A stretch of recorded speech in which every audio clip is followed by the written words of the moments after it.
जो शेयर किया जा रहा है स्लाइड्स।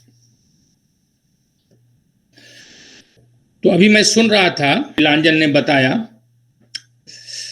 तो हम आप आज आजादी पर कम, आजादी का अमृत महोत्सव पर ज्यादा फोकस करेंगे। आजादी का अमृत महोत्सव, इसका क्या मतलब आप लोगों के दिमाग में है? आप लोग क्या सोचते हैं? यहां डेफिनेशन तो दिया हुआ है, लेकिन आप लोग क्या सोचते हैं? आजादी नहीं, आजादी का अमृत महोत्सव। अमृत महोत्सव क्यों बोलते हैं, क्यों शुरू किया गया है, क्या उसके पीछे कारण है, इसके बारे में कुछ बताइए। कोई बताएगा? कोई भी?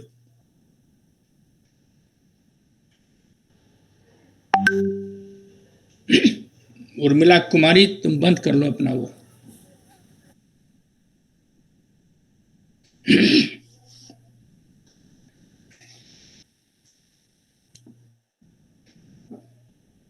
ये तो हम आप लोगों से जानना इसलिए चाहते हैं कि आप लोगों की कितनी उत्सुकता है इसके बारे में। इतना प्रचार हुआ है आजादी के अमृत महोत्सव का, तो आप जैसे जो बच्चे हैं, जो पिछले अगले 20, 25, 30 साल तक इससे जो फायदा होगा वो उठाएंगे, इसलिए हम चाहते थे कि आप थोड़ा इसके बारे में बात करें हम लोग, तो इसलिए ये रखा था। तो आपको क्या लगता है कि आप किस तरीके से इससे प्रभावित होंगे? ये जो काम हो रहा है आजादी के अमृत महोत्सव में, उससे आपको क्या, आप पर क्या प्रभाव पड़ेगा? ये सब बातें करनी है, ये सब सोचना है। आपने किसी ने सोचा इसके बारे में? कोई भी? राज ने अभी बहुत अच्छा बताया, वो आजादी से आजादी का अमृत महोत्सव तक राज ले आए हमको। कब शुरू हुआ, क्यों शुरू हुआ, कब खत्म होगा, ये सब बताए।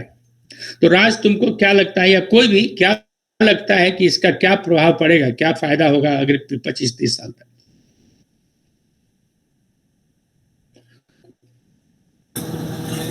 सर, इससे प्रभाव ऐसे पड़ेगा कि जैसे कि जो जनरेशन आगे बढ़ रही है और बढ़ते बढ़ते उन्होंने जो भी कार्य किए हैं, उनको साथ में सम्मान देने से उनको उत्साह, एक तरह से उनका उत्साह बढ़ाया जाएगा। और जो लोग उनको देखेंगे कि हाँ, मेरे एज के बच्चे को अगर सम्मान मिल रहा है तो उसने ऐसा क्या काम किया जो मैंने नहीं किया, तो वो भी उसको वैसा ही कुछ करने, अपने जीवन में वैसा ही कुछ करने की कोशिश करेंगे। मतलब इससे एक पॉजिटिविटी यंग यूथ में फैलाने की भारत सरकार की चेष्टा है। बहुत अच्छी सोच है तुम्हारी राज, बहुत अच्छी सोच है। ऑलराइट, और कोई?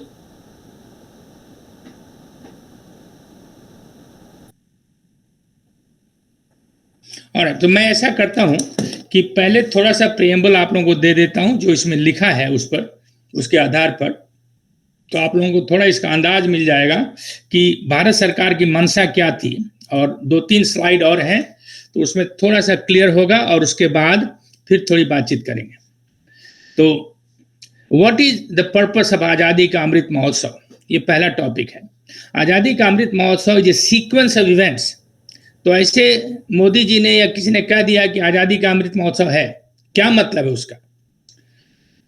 कोई चीज, घटना हो रही है, कहीं पर कोई फीता काट रहा है, क्या हो रहा है, और पूरा महोत्सव है, तो कोई बड़ा काम लग रहा है, तो वो क्या है? तो इससे सीक्वेंस ऑफ इवेंट। आवाज नहीं आ रही है। आवाज नहीं आ रही है? आवाज तो आनी चाहिए। बाकी सबको आवाज आ रही है? Yes sir. हाँ, और इंडिया गवर्नमेंट ने इसको किया है on the 75th anniversary of India independence, और उसको सेलिब्रेट करने के लिए। मतलब ये कई चीजें, कई नए नए प्रोग्राम शुरू किए जा रहे हैं, कई विचार इसमें लगे हैं। भारत सरकार में हर स्तर पर, हर मिनिस्ट्री में कुछ न कुछ नई नई चीजें की जा रही हैं आजादी के 75 साल सेलिब्रेट करने के लिए। ये आजादी का अमृत महोत्सव है। तो ऐसा नहीं है कि एक दिन में हो गया, रामलीला कर लिया रामनवमी के दिन और खत्म कर लिया। ये एक सीक्वेंस ऑफ इवेंट्स है, ये एक घटनाक्रम है, कई कई चीजें इसके साथ करनी है और सबको करनी है। तो ये इस पर जोर इसलिए दे रहा हूं कि आपको सोचना है कि समाज के हर अंग को किसी न किसी तरीके से प्रभावित करने का ये तरीका है, और खासकर अगली पीढ़ी को प्रभावित करने का ये तरीका है। तो उसका ख्याल रखना है, और वो इसलिए ख्याल रखना है कि आप लोग जब बड़े होंगे धीरे धीरे, तो इन सबों का फायदा आप उठाएंगे, इन सबों का प्रभाव आप पर पड़ेगा। इसलिए आपको, आपके लिए जानना जरूरी है। और 1 घंटे में हम लोग ये सारा नहीं बता सकते आपको, तो इसलिए आपको थोड़ा जाके इसको पढ़ना होगा अपने से, खुद से, और उसकी बहुत जल्दी जरूरत पड़ने वाली है। मैं आपको आगे बताता हूं क्यों।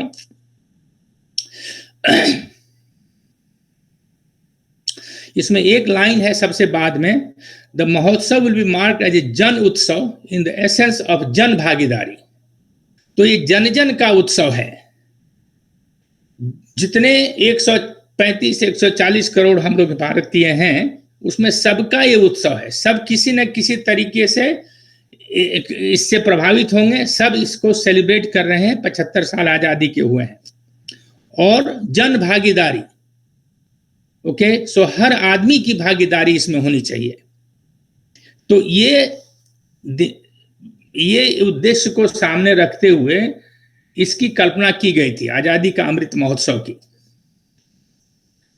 When will it end? 15 अगस्त 2023 को, इस साल स्वतंत्रता दिवस पर इसकी समाप्ति हो जाएगी। ये आजादी का अमृत महोत्सव जो शुरू हुआ था 12 मार्च 2021 को, इसकी समाप्ति इस स्वतंत्रता दिवस को हो जाएगी। ये थोड़ा याद रखने की चीज, ये 2 डेट हैं, इसलिए कि ये सब चीजें आपके जनरल नॉलेज में पूछी जाती हैं। आप कोई अच्छा स्कूल कॉलेज में दाखिला के लिए जाएंगे, IIT में या मेडिकल पढ़ने में या इंजीनियरिंग पढ़ने में, तो कुछ ऐसी जनरल नॉलेज की चीजें आपसे पूछी जाएंगी। आगे वाला है कि अगर आप UPSC के इम्तहान देंगे किसी भी स्तर पर, तो उसमें ये साधारण जनरल नॉलेज की चीज आपसे जरूर पूछी जाएगी। उसमें लिखा है the topic is also important for your UPSC prelims for IAS exams. तो आप में से जो IAS में तैयारी करना चाहते हैं, उन सबों को ये जनरल नॉलेज जानना जरूरी है। तो कहने का मतलब यह है कि इन चीजों से आप पर काफी प्रभाव पड़ने वाला है, इन चीजों के ज्ञान की आपको जरूरत है, इसलिए इस पर ध्यान दीजिएगा। और जैसे कहा मैंने, 1 घंटे में नहीं हो सकता सब कुछ, तो आपको जाके घर में इसके ज्यादा जानना होगा, ज्यादा पढ़ना होगा। Okay, next slide Shiv Kumar जी।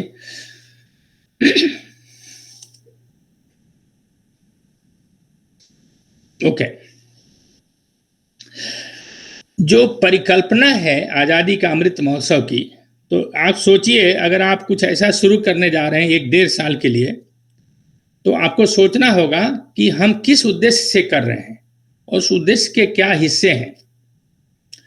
तो भारत सरकार ने इसके लिए 5 बड़े बड़े थीम, 5 बड़ी बड़ी भावनाएं, 5 बड़े बड़े घटक स्थापित किए। जब सोचना शुरू किया इसके बारे में, तो सोचा गया कि किन किन चीजों से हम भारत का जो भविष्य है उसको प्रभावित कर सकते हैं। ऐसे कौन से विचार हैं, ऐसे कौन सी क्रिया है, ऐसे कौन से एक्शंस हैं जिससे हम लोग भारत का भविष्य प्रभावित कर सकते हैं। तो अगर आप देखेंगे इन थीम्स में, तो वो सारे विचार सन्निहित हैं, सारे विचार समाहित हैं उसमें। तो पहली चीज है फ्रीडम स्ट्रगल एट 75।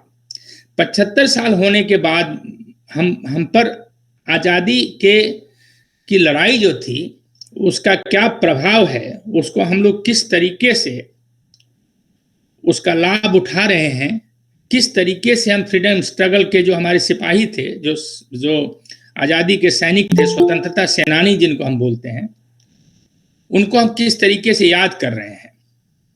तो ये सारी चीजों को दिमाग में रखा गया इसको आजादी का अमृत महोत्सव शुरू करने के पहले। वो एक ऐसी चीज है जो हमें हमेशा आगे बढ़ाती रहेगी, उनका बलिदान हमको हमेशा आगे बढ़ाता रहेगा। भगत सिंह, सुभाष बाबू, गांधी जी और कई ऐसे लोग हैं जो अनसंग हीरोज हैं, जिनको हम नहीं जानते हैं। उनके बलिदान को लेकर हम लोग आगे जाएंगे, उससे हमको प्रेरणा मिलेगी। मंगल पांडे, ऐसे बहुत से लोग हैं जिनके बलिदान को हम याद करते हैं, आप पढ़ते होंगे क्लास में। उन बलिदानों से हमको आगे के लिए प्रेरणा मिलेगी। अगर हमारे ऊपर फिर से कोई ऐसा संकट आता है, किसी के साथ लड़ाई होती है, तो हमको उससे बहुत प्रेरणा मिलेगी उनके बलिदान से। तो ये पहला चीज दिमाग में रखा गया। Bring alive the stories of unsung heroes milestones of freedom movements, etc., in the historical journey to 15th August 1947. आजादी की लड़ाई एक दिन में नहीं लड़ी गई थी। आजादी की लड़ाई बहुत दिनों लड़ी गई थी। जब से हमारे यहाँ लोगों का आक्रमण हुआ था, तब से कुछ न कुछ आजादी की लड़ाई लड़ते रहे थे। बिरसा झारखंड में, भगत सिंह मंगल पांडे बलिया में, भगत सिंह पंजाब में या पूरे देश में, चंद्रशेखर आजाद, इस तरीके के लोग एक दिन में आजादी नहीं ली गई थी। गांधी जी ने नमक सत्याग्रह शुरू किया था। ऐसे बहुत से एग्जाम्पल्स हैं जो समय पर कालखंड में 200 साल का ही लीजिए, उसमें कई बार कई लोगों ने जहां तहां ये आजादी की लड़ी। दक्षिण भारत में बहुत लोगों ने लड़ी ये लड़ाई। तो कहने का मतलब यह है कि एक दिन में नहीं हुआ था। तो ये जो माइलस्टोन्स ऑफ फ्रीडम मूवमेंट्स हैं, जो अलग अलग मील के पत्थर हैं, कहने का मतलब कि अलग अलग समय पर अलग अलग क्या क्या हुआ, उनको याद करते हुए हम उससे प्रेरणा लें, ये दिमाग में रखा गया जब आजादी का अमृत महोत्सव की कल्पना की जा रही थी। आप में से कोई बता सकता है कि क्या क्या इंपॉर्टेंट माइलस्टोन है जो भी दिमाग में आपके आए? आजादी की लड़ाई जब लड़ी जा रही थी तो किसी को याद है कब कब क्या क्या हुआ? कोई भी एक या दो घटना अगर आप बता सकें तो उस लड़ाई में।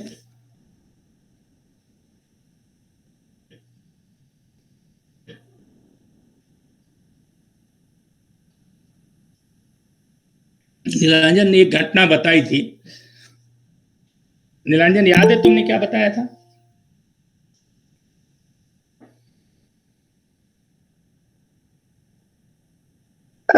Yes sir. मैं पूरा ठीक से हाँ बोलो बोलो बेटा बोलो। Sir which one? तुम sir, after the India gets freedom on 22 June 1947, a person named Pingali Venkaiah from Andhra Pradesh, who we consider as a freedom fighter, made the Indian national flag. Okay, alright. So आजादी की लड़ाई में भारत की का जो झंडा है उसका भी बहुत बड़ा योगदान रहा। तो तुमने पहले भी बोला था, हमने टोका नहीं। After the India got freedom, तो वो जून 1947 तो आफ्टर नहीं होगा ना बेटा। 15 अगस्त के बाद भी इतना आफ्टर होगा, तो उसका ख्याल रखना है। वो तो पहले था, तुम बता रहे हो।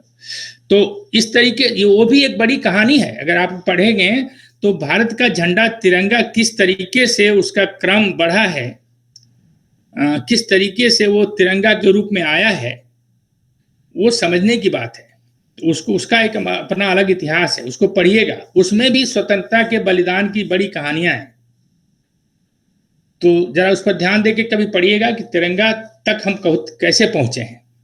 तो वो एक कहानी है। और किसी को कुछ पता है घटनाक्रम?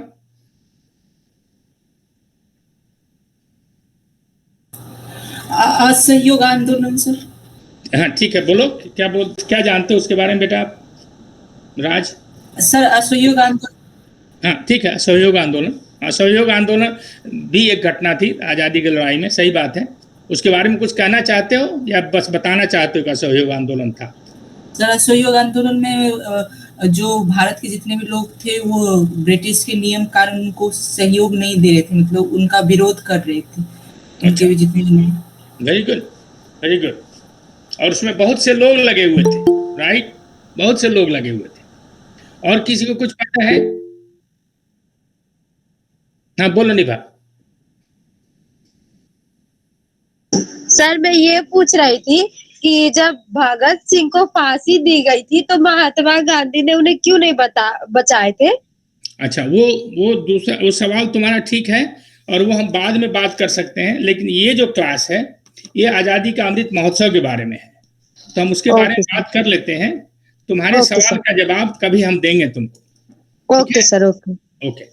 लेकिन तुम हमें ये बताओ निभा कि आजादी जो मिली हमें 75 साल पहले, उसमें वो कौन से बलिदान की घटनाएं तुमको याद हैं? कोई एक या दो अगर तुमको याद हो तो बताओ। जैसे भगत सिंह की बताई, और कुछ याद है तुमको? हाँ सर,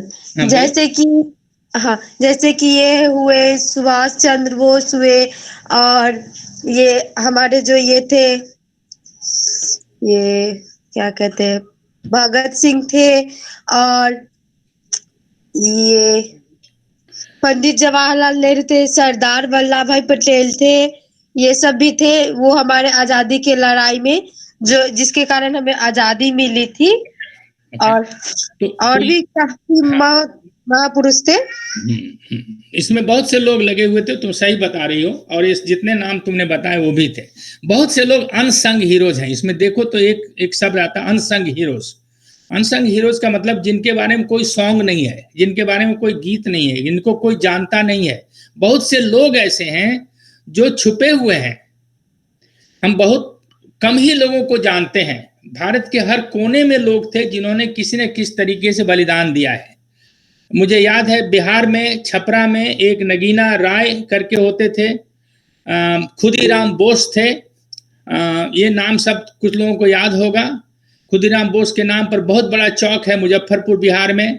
हम लोग चंद्रशेखर आजाद को जानते हैं, हम सर लोग जी सर को जानते हैं। ऐसे बहुत से लोग हैं। बिहार में एक मैं पहला नाम भूल रहा हूँ, एक मियाँ थे। अंग्रेज लोग जब नील की खेती करते थे, गांधी जी जब आए थे तो अंग्रेज लोग चाहते थे कि वो जो मियाँ जो थे वो अंग्रेज के मेरे ख्याल से रसोइया थे। और उनको लालच दिया गया था कि अगर आप गांधी जी को विष दे दो तो मर जाएंगे, सारा झंझट ही खत्म हो जाएगा। और उन्होंने बड़ा प्रतिकार किया। तो तुम सोचो कितना बड़ा बलिदान होगा। छोटा रसोइया अंग्रेज का प्रतिकार कर रहा उस वक्त। तो उसके बारे में बहुत कम लोग जानते हैं। बहुत कम लोग जानते हैं उस स्टोरी के बारे में। तो ऐसे बहुत से अनसंग हीरोज हैं जिनके बारे में हम नहीं जानते हैं। तो आज़ादी का अमृत महोत्सव जब शुरू हुआ था तो एक दिमाग में लोगों की ये बात थी कि ऐसे लोग जो छुपे हुए हैं, जिनके बारे में हम नहीं जानते हैं, उनको निकालें। महात्मा गांधी जब सत्याग्रह शुरू किए थे तो आपको याद होगा कि पहले 3 साल वो भारत में पूरा घूमते रहे ताकि भारत को समझ सकें। तो चंपारण जिले के एक राजकुमार शुक्ल थे, उन्होंने कहा कि आप हमारे यहाँ आकर देखिए कि कितनी तकलीफ है लोगों को। तो रैयतों से जबरदस्ती टैक्स लिए जाते थे। तो उसके लिए गांधी जी ने कहा ये तो बहुत गलत काम हो रहा है।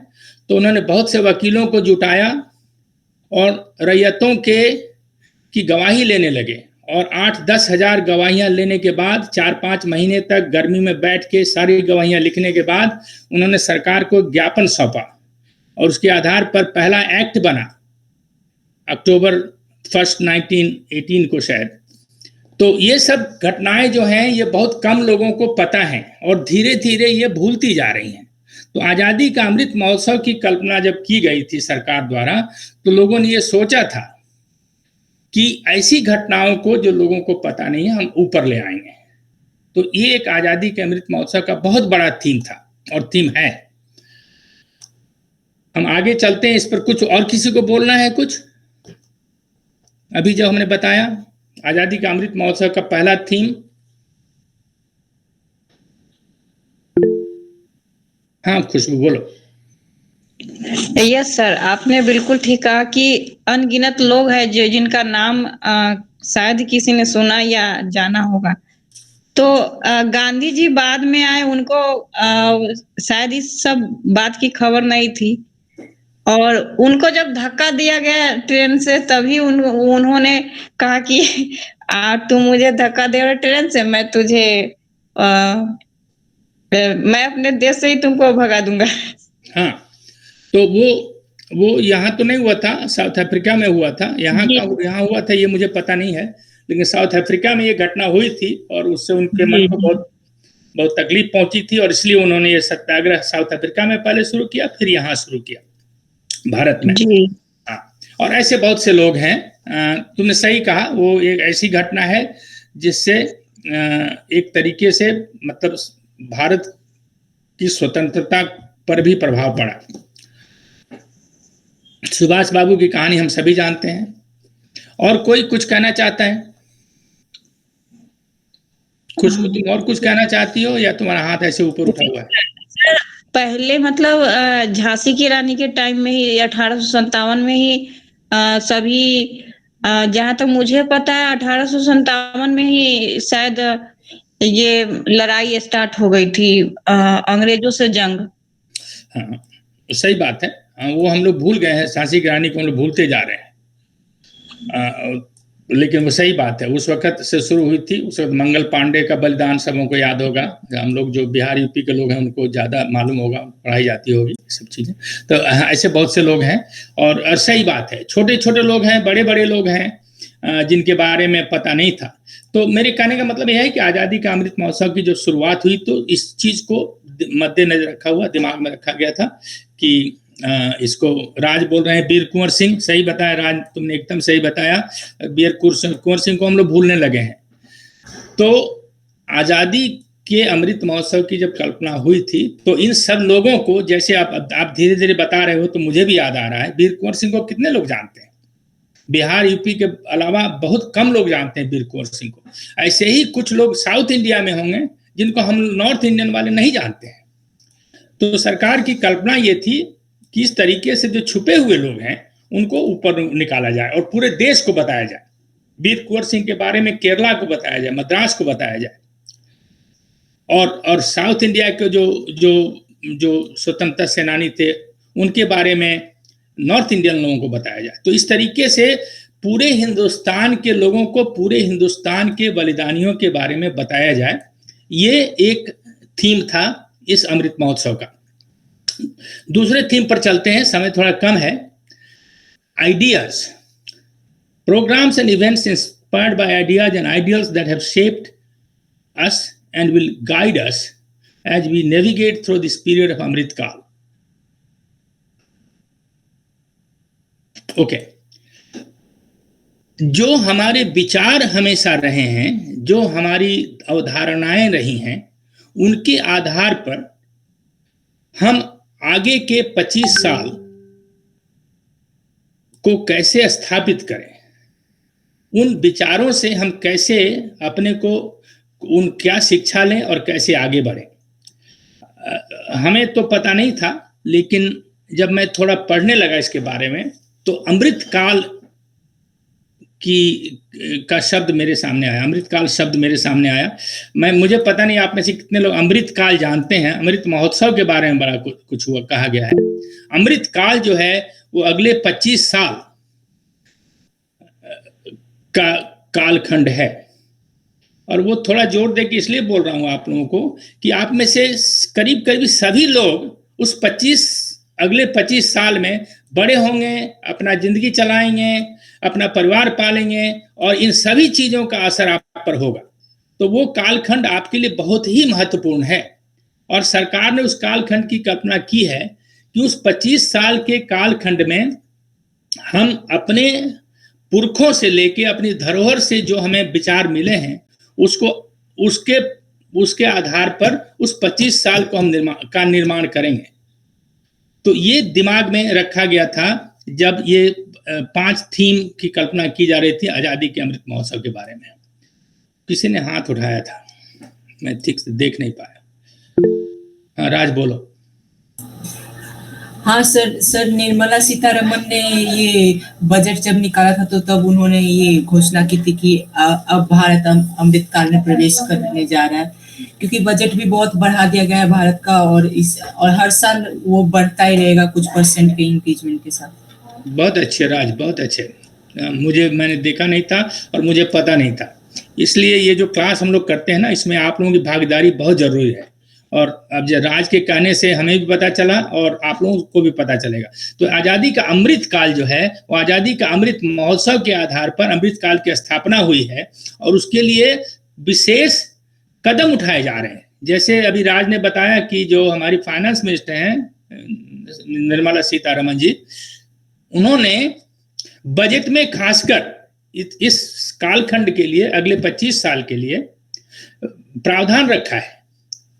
उन्होंने ऐसे कदम उठाए हैं कि उस अमृत महोत्सव केवल एक विचार नहीं रहे दिमाग में, उसका कुछ कार्यान्वयन भी हो, उसका एग्जीक्यूशन हो, उस पर कुछ काम हो, उससे प्रभावित जो काम हैं उनको किया जाए, उसके लिए पैसा दिया जाए। ये सारी चीजें जो हैं वो उसमें हैं। तो आइडियाज का मतलब ये हुआ कि हमारे जो विचार हैं पुराने, हमारे वेदों से, पुराणों से, हमारी धरोहर से जो विचार हुए हैं, और चाहे वो विचार, जैसे आयुर्वेद एक विचार है, आयुर्वेद हमारे यहाँ एक स्वास्थ्य की पद्धति थी जो आजकल धीरे धीरे लुप्त हो रही है। उसमें क्या अच्छी चीजें हैं जिसको हम लेके अपने अगले 25 साल या उससे ज्यादा अगले अपना भविष्य बना सकते हैं, वो एक चीज है। हमारे यहाँ मंदिरों की जो परिकल्पना थी, उसमें कौन से आर्किटेक्चर लगे थे, क्या विशेष बात थी उसमें, क्या विशेष बात थी कि एक पत्थर से पूरा मंदिर बन जाता था, क्या विशेष बात थी कि एक पत्थर से बड़ी सी मूर्ति बन जाती थी, वो कैसी कल्पना थी, किस तरीके से लोग करते थे, उस विचार को लेके हम कैसे आगे बढ़ाएंगे, इस तरीके की चीजें सोची जा रही थी या सोची जा रही हैं। तो ये आइडियाज का मतलब है कि जो हमारे पहले कल्पना थी, हमारे विचार थे, किस तरीके से हमने अपनी चीजें बनाई या अपने समाज को चलाया, वो उन सारे विचारों को लेके आगे बढ़े। वेदों में क्या कहा गया है, किस तरीके से जीवन सुव्यवस्थित होता है, कैसे जीवन में शांति मिलती है, ये सारी चीजें जो हमारे विचार हैं, ये हमारे समाज के विचार है। हमारी धरोहर बहुत बड़ी है, हजारों सालों की है, तो कैसे उन विचारों का फायदा उठा के हम अपना भविष्य बनाएं, ये एक नई चीज, एक नई थीम आजादी का अमृत महोत्सव जब सोचा जा रहा था तो बताया गया और यह सोचा गया। और कुछ कहना इस पर, तीसरी थीम पर चलें?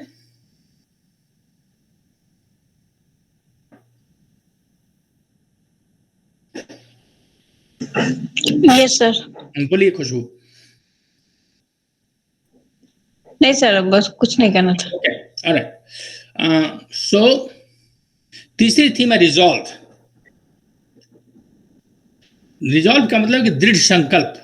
ओके, हम एक कमिटमेंट करें, हम एक संकल्प लें कि हमने ये जो अपने फ्रीडम स्ट्रगल से सीखा, अपने विचारों से सीखा, उसके आधार पर अपना संकल्प लें कि हम आगे बढ़ाएंगे अपने देश को।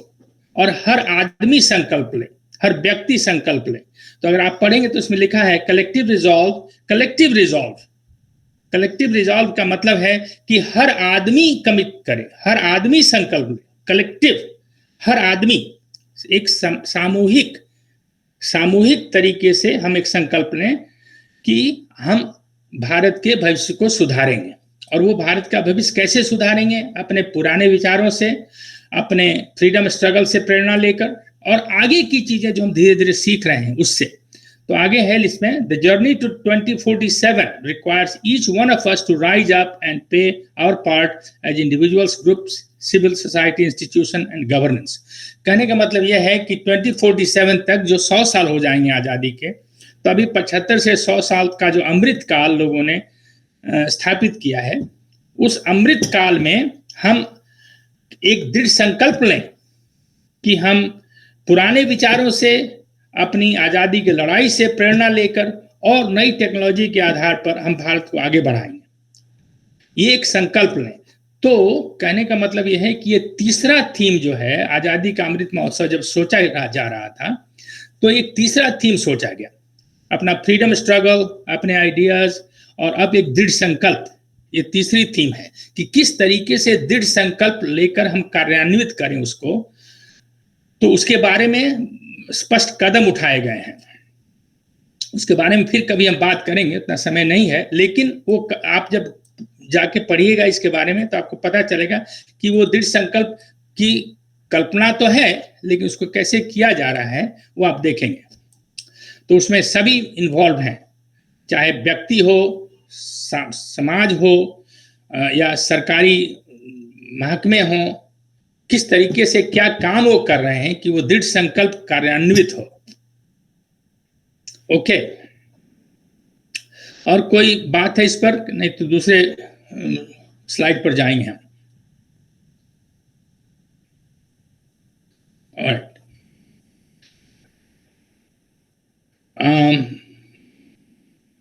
शिवकुमार जी आगे चलते हैं। हाँ, ओके। अच्छा, अभी तक तो हमने विचारों की बात की है। ये जो चौथा है, जब आज़ादी का अमृत महोत्सव की कल्पना की जा रही थी तो सोचा कि ये तो ठीक है कि हम संकल्प लें, हम अपने विचारों से प्रभावित हों, हम अपने फ्रीडम स्ट्रगल से प्रभावित हों, लेकिन उसके लिए एक्शन जरूरी है, काम जरूरी है। ये तो बातचीत कर रहे थे हम, काम लेकिन करना है। कैसे काम करना है, क्या काम करना है, तो वो आप देखिए आगे है, efforts that are being undertaken to help India take its rightful position in the new world order to implement policies and actualise commitments. तो अपने विचारों को हम किस तरीके से काम में परिवर्तित करेंगे, वो सोचा गया कि क्या क्या इस कदम हम उठाएं आजादी का अमृत महोत्सव के दौरान, ताकि जो विचार हमारे हैं, जो चीज हमने सोची है, जो कमिटमेंट लिया है, जो संकल्प लिया है, उसको हम कर सकें। जैसे राज ने बताया कि बजट में कुछ ऐसे स्टेप्स लिए जा रहे हैं, बजट बढ़ाया गया है ताकि कुछ काम हो सके। दूसरा काम है, जैसे आत्मनिर्भर भारत में बोलते हैं कि मेक इंडिया, तो वो एक काम है, वो काम करना है। भारत में हर चीज बनानी है, वो काम करना है। बजट में पैसा दिया गया है कि किसानों को ज्यादा फायदा हो। कैसे किसानों को फायदा होगा, तो केवल खेती हल चलाने से नहीं है, वो खेती से जो बिजनेस हो सकता है। यहाँ पर धर्मेंद्र जी हैं, वो जानते हैं इस चीज को कि खेती से बिजनेस कैसे हो सकता है, उसके लिए सरकार बहुत सा चीज कर रही है। तो ऐसे कई एक्शन लिए गए हैं सरकार के द्वारा, ताकि हमारे जो विचार हैं, हमारे जो आइडियाज हैं, उसको कार्यान्वित कर सके। हमने कहा था पहले कि हमारी धरोहर बहुत बड़ी है, हमारे पास आयुर्वेद है। आयुर्वेद के आधार पर जो जड़ी बूटियां थी, तो आजकल मैं 2-3 ऐसे एग्जाम्पल्स जानता हूं कि लोग 6 एकड़ 10 एकड़ जमीन लेके वहां पर औषधियों के जो पेड़ हैं वो लगा रहे हैं। उसके लिए सरकार पैसा दे रही है। मेरा कहने का मतलब यह है कि ऐसे छोटे छोटे एक्शंस जो हैं वो बनाए जा रहे हैं सरकार द्वारा, ताकि हम जो सोच रहे हैं उसको कार्यान्वित कर सकें, उस पर काम कर सकें। तो ऐसा नहीं है कि ये ख्याली पुलाव है, आजादी का अमृत महोत्सव हो गया। उसका मतलब क्या है, तो ये मतलब, ये जो थीम हम बता रहे हैं 5, ये वो मतलब है। एक्शन एक मतलब है। एक्शन क्या क्या हो सकता है। भारत अपना आयुध, अपना वेपन्स खुद ही बना रहा है, ज्यादा बना रहा है, सब तो नहीं, लेकिन धीरे धीरे बना रहा है। DRDO जो defence research and development organisation है, भारत सरकार का बहुत बड़ा ऑर्गेनाइजेशन है, उसमें बहुत से काम दूसरे देशों से मिलकर भारत सरकार खुद करेगी, ऐसी कल्पना की है उन्होंने, ऐसा कमिटमेंट किया है कि हम काफी काम खुद करना शुरू करेंगे। अब हम अपना आयुध खुद बनाएंगे। आप सुनते हैं कि हमने मिसाइल छोड़ी, हमने अपना वेपन बनाया, हमने टैंक बनाया, हमने अभी अपना नेवी का एक शिप बनाया है। तो इस तरीके की चीजें हम करते रहते हैं, वो इसलिए कि अभी हमने शुरू किया उन चीजों को करना। ये हमारा काम, अपने विचारों को काम में परिवर्तित करने की एक चेष्टा है, और ये सब एक्शंस हमारे हैं। कोई बात करना चाहता है इस पर, आगे बढ़े।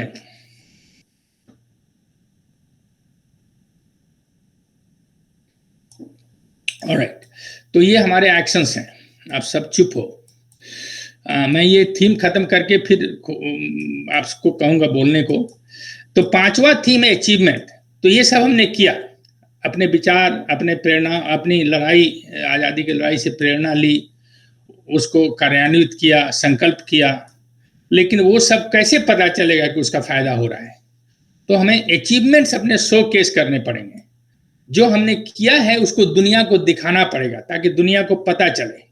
अब हम दवा बना रहे थे, कोविड की वैक्सीन बना रहे थे, लेकिन हम उसको दुनिया को नहीं देते, उनको नहीं बताते, तो पता नहीं चलता। तो एक थीम यह भी थी कि हमने जो किया है अभी तक, उसको दुनिया को बताएं, दुनिया को पता चले, और दुनिया को उससे फायदा दें, ताकि दुनिया को पता चले। तो आपको पता है कि भारत ने बहुत से वैक्सीन दुनिया को भेजे हैं। मेरे ख्याल से सबसे ज्यादा एक्सपोर्ट भारत ने ही दूसरे देशों को वैक्सीन का किया है। तो इस तरीके से अपनी चीजें शोकेस करें, मतलब बताएं दुनिया को। तो ये 5 थीम्स जो हैं, ये हमने आजादी का अमृत महोत्सव की जब कल्पना की थी, तो ये 5 थीम हमने सोची थी, ताकि इस आधार पर आजादी का अमृत महोत्सव मनाया जाएगा। फ्रीडम स्ट्रगल, अपने विचार, अपना संकल्प, अपना कार्यान्वयन, और उसके बाद दुनिया को शोकेस करना कि हम क्या कर रहे हैं। ये 5 थीम है। इसके बारे में थोड़ी चर्चा करते हैं। आप तो बताइए तो क्या क्या ये 5 थीम्स थे, कम से कम इसको देख के बताइए आप लोग, फिर बात करते हैं। क्या क्या 5 थीम से कोई भी लिखा है यहां पर?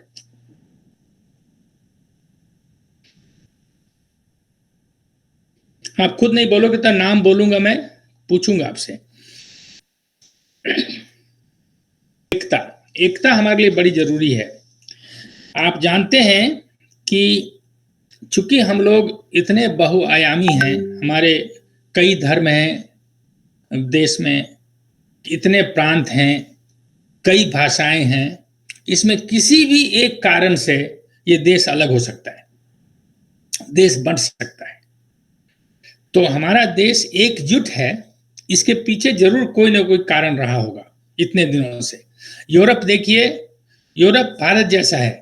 यूरोप में कई राज्य हैं, रजवाड़े हैं, हर जगह के राजा थे, जैसे हमारे यहाँ थे।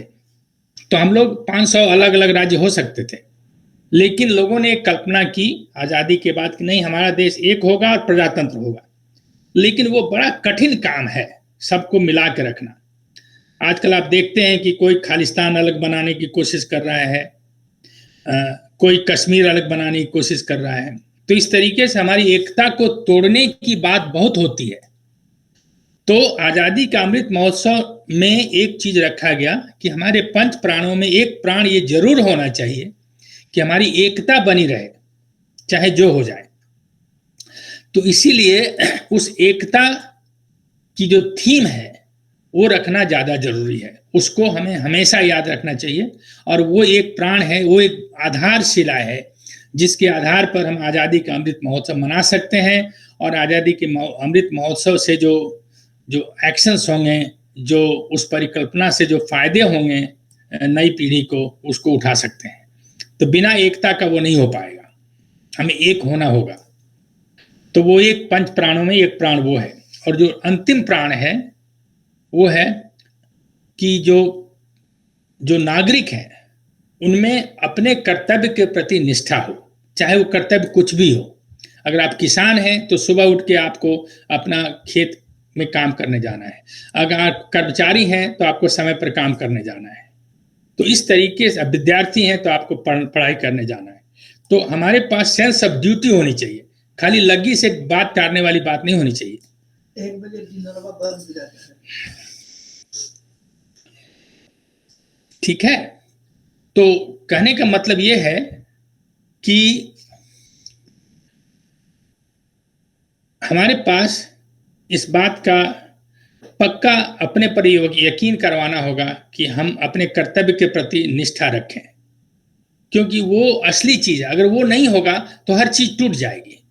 अगर लड़ाई में सोल्जर सोचता है कि अरे हमारा काम नहीं, दूसरे का काम है, तब कैसे होगा? तब हम नहीं कर पाएंगे उसको।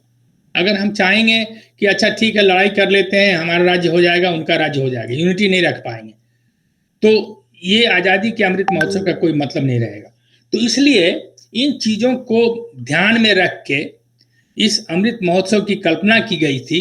ये 5 थीम जो पहले बताए हमने, और ये जो 5 प्राण हैं, जो इसकी इंट्रिंसिक चीजें जिसे अंग्रेजी में बोलते हैं, जो अंतरात्मा की चीज है, उसको समझने की जो कल्पना की गई थी इन 5 प्राणों की, उन चीजों को ध्यान में रखते हुए अमृत महोत्सव की कल्पना की गई थी। और जैसा कई लोगों ने बताया, उस पर एक्शंस हैं, उस पर सरकार काम कर रही है। सरकार ने बहुत से काम किए हैं, 1 घंटे में वो काम नहीं कर सकते थे, हम उसका पूरा नहीं बता सकते थे। लेकिन मैं कहूँगा कि आप लोग पढ़िए। जैसे डिपार्टमेंट ऑफ एजुकेशन जो है, मिनिस्ट्री ऑफ एजुकेशन भारत सरकार का, उसने काफ़ी काम किए हैं इस पर। तो आप लोग जाके पढ़िएगा, उसमें कम से कम 2 दर्जन ऐसे एक्शंस हैं जो उन्होंने लिए हैं, जो अच्छे एक्शंस हैं, और अमृत काल के लिए उनका बड़ा प्रभाव पड़ेगा। जो नई एजुकेशन पॉलिसी आई थी 2020 में, वो कुछ हद तक इसी विचार से प्रभावित थी। वो 2020 में आ गई थी, आज़ादी के अमृत महोत्सव मतलब पिछले साल से चल रहा है, लेकिन वो इन्हीं विचारों से प्रभावित थी और उसका बड़ा प्रभाव पड़ेगा आगे वाली पीढ़ी पर। श्री कुमार जी, मैं यहाँ खत्म करता हूँ, मुझे जाना पड़ेगा। अगर आप चाहें तो बात करते रहें। मैं निकल रहा हूँ। ठीक है, तो मैं निकलता हूँ। अच्छा, नमस्कार।